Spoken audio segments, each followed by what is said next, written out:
Today's chemical of the month is our enzymatic floor cleaner.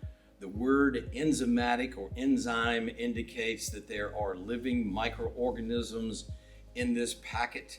So you do not want to add any type of bleach to this or any hot water. Those are the two things that will kill those microorganisms. Anytime that you're using a floor product, you always want to fill up your mop bucket first with the water, and then you put your product in, and in this case, always fill it up with cold water. Mop this product onto the floor. Use your deck brush to clean all your dirty areas. Do not rinse. Take your squeegee and move any excess into your floor drains. Now this product can act as also a drain maintainer type product, because those microorganisms will be in the drains. They live off of grease, so you always want to introduce them to any greasy areas that there are. For any other questions that you may have, contact your local area manager.